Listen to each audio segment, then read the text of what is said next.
Now that we understand and how to apply LRAM, MRAM, and RRAM, approximate area under curve, how can we get better approximations? Yes, more rectangles. How can we get the exact area? Because every time we stop at some finite number, it's going to be an approximation. Yes, we're going to find the limit as n goes to infinity, and we're going to be combining the different ideas we've been working on. So we have the limit as n goes to infinity of our approximation. Does it matter which RAM we use? No, it doesn't make any difference. Why? Because as the number of rectangles go to infinity, the width of each rectangle is going to 0. If the width is going to 0, then that rectangle is getting narrower and narrower. The left, the right, and the middle are all going to the same height. So we get the same height times this super small, infinitesimally small base, the width of it, and we'll find the exact area.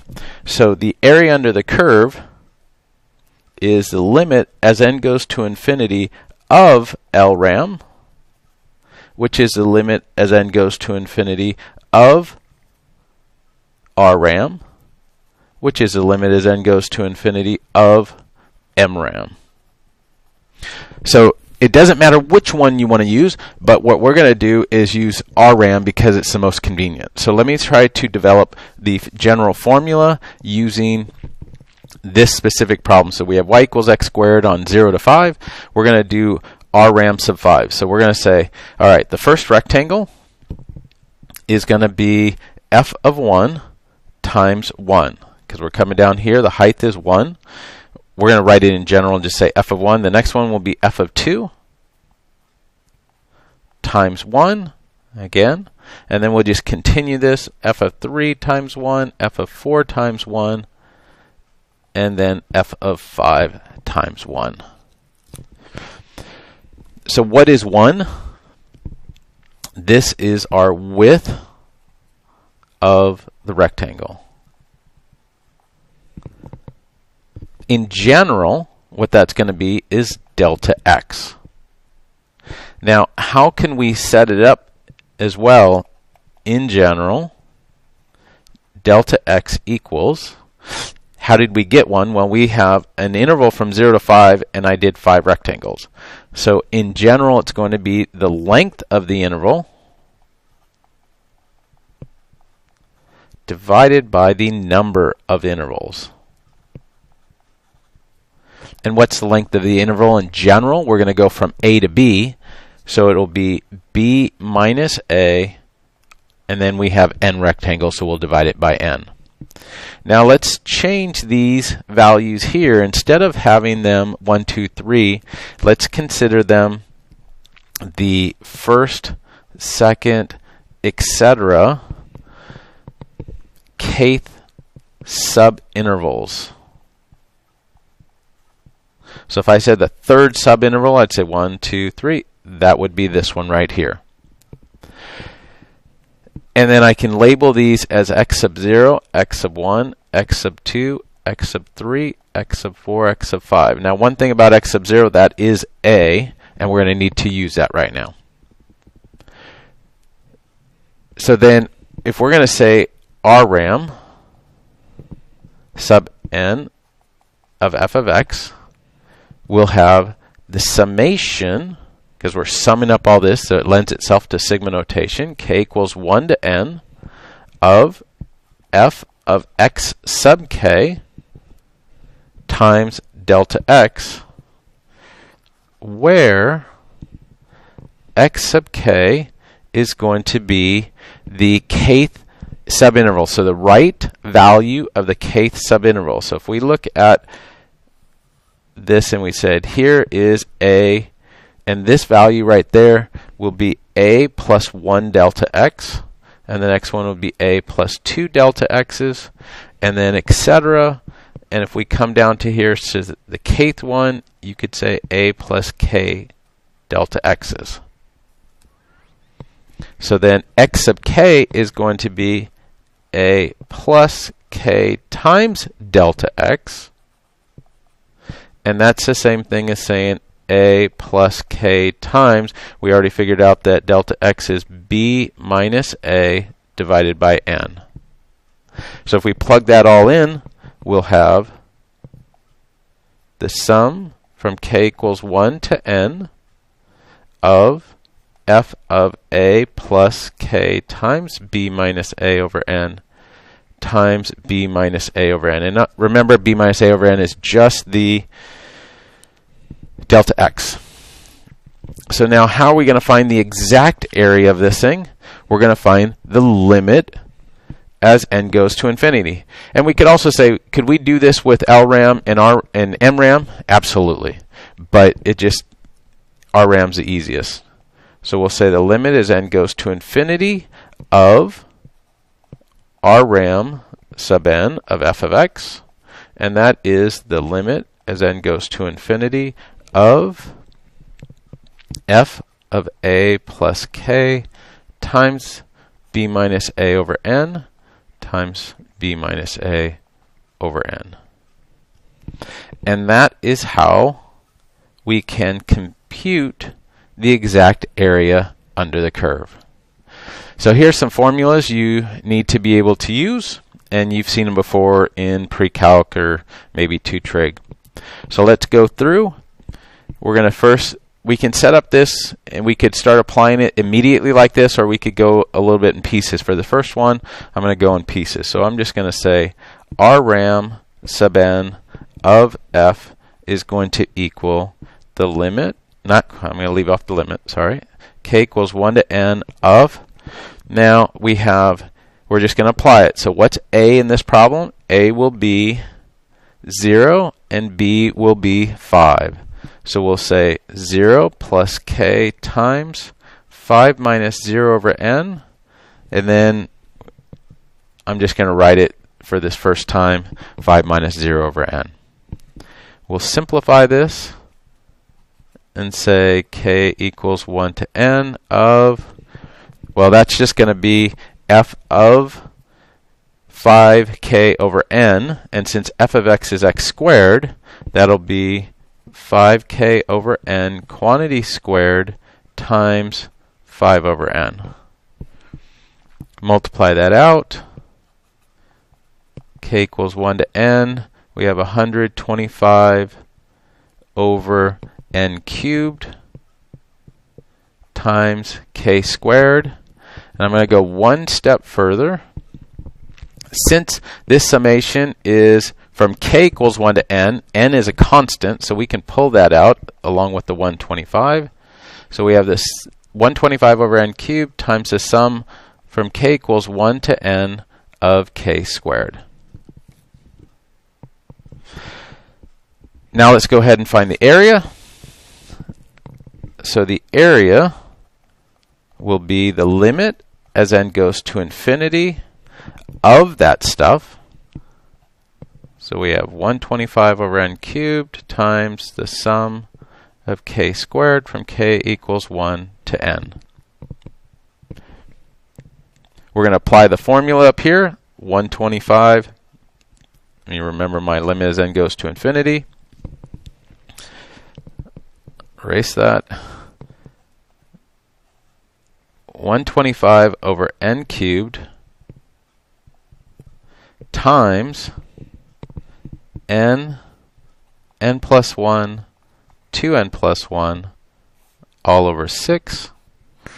Now, this first one I'm going to show, and I'm going to simplify this more than we'll do in general, but we can multiply all that junk out. Actually, what we can do is simplify this n and the n cubed, so we can make this n squared, and then we have 2n squared plus 3n plus 1, all divided by 6. How do you find that limit? Well, we have 125. Since the highest power, since it's a ratio of polynomials, the highest power is n squared in both of them, so it's a ratio of the coefficients. So we have 125 times 2 over 6, which gives us 125 over 3, or 41 and 2/3 unit squared. And now we have the exact area under the curve of y equals x squared from 0 to 5 is 41 2/3 units squared. Let's go on to the next page. So one thing I'll just point out, really these problems are finding a net area. We'll talk more about that later. So what we're going to do, first find an expression for RRAM. Sub n of f. We'll have sum from k equals 1 to n of f. So what is a now? We have -1 plus k times b, which is 2 minus -1, all divided by n. And since that's just the same thing, we have 2 minus -1 over n. Let's simplify that. K equals 1 to n. Now that our function is going to be up here 4 minus 3x, and this is -1 plus 3k over n. So we'll have 4 minus 3 times -1 plus 3k over n, and then that entire quantity times 3 over n. So now we need to simplify it. Sum k equals 1 to n. We're going to have here 7 plus 9k, actually minus 9k over n, times 3 over n. And let's go one more time. Sum k equals 1 to n of 21 over n minus 27k over n squared. So then when we find our area, note I didn't label the previous stuff the area because I didn't find the limit as n goes to infinity. I'm choosing not to write that so I don't have to write it on every step. So the sum from k equals 1 to n of 21 over n minus 27k over n squared. Now 21 over n, we could break this up into separate limits, separate summations. 21 over n is a constant, so if you're going to be summing up the constant n times, it's going to be that constant times n, which gives us just 21. And I forgot to squeeze in my limit as n goes to infinity here, plus 27 over n squared. And that one is, so this time we're summing up of k, and if you look at the formulas, we have n plus 1 over 2. Now when you look at this, this is highest power in the numerator is going to be n squared. So we have n squared is 1n squared divided by n squared, and that limit will end up being 27 over n. So the first one is just 21. Oh, and I switched this to a positive. It should be negative minus 27 over 2, and that gives us 15 halves or 7.5 square units. So really it's a lot of algebraic manipulation that you just need to work on. So let's do one last one. This one's a little bit more involved since it's x cubed. We'll first find the expression. We have this one, I'm going to show it a slightly different way. I'll just say what f of here we have 1 plus 2k over n times 2 over n, and that is 1 plus 2k over n quantity cubed times 2 over n. Now really this first step here is not really needed. So what this is an expression for area. Now you need to multiply all that junk out. Since you know how to cube binomials, we have 1 plus 3 times the first, which would give us 6k over n, plus 12k squared over n squared, plus 8k cubed over n cubed. And all that times 2 over n. So we get 2 over n plus 12k over n squared plus 24k squared over n squared, or n cubed, plus 16k cubed over n to the fourth.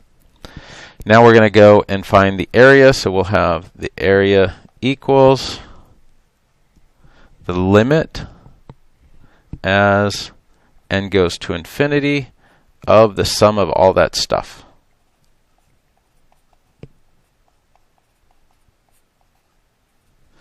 Just going to write it all down.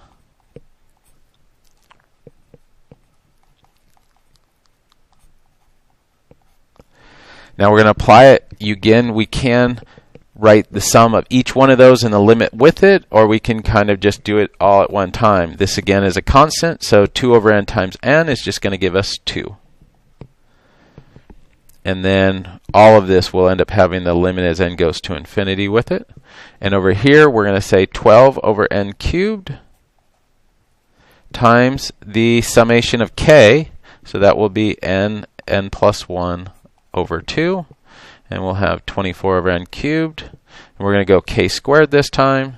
And so that's n plus 1, 2n plus 1, all divided by 6. And the last one, 16 over n to the fourth, is n plus 1 over 2 quantity squared. So find the limit of each one of these. I think I rewrote this one wrong. I changed this squared to a cube. It should be squared. And I realized that here because otherwise something's wrong on this particular one. So we have n squared over n squared, the coefficient, so we just get 6. And over here we'll have 24, and then we have 2. It's going to be 2n cubed divided by n cubed, so we'll have 2 over 6.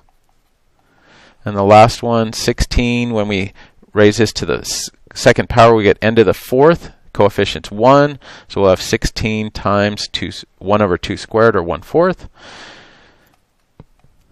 Add them all up, and we get 2, 6, 8, 4, 20 square units. And that's it. So we can find the exact area under the curve using all this algebraic manipulation. It's a good thing for us to understand before we go and try to do some shortcuts. And that's it.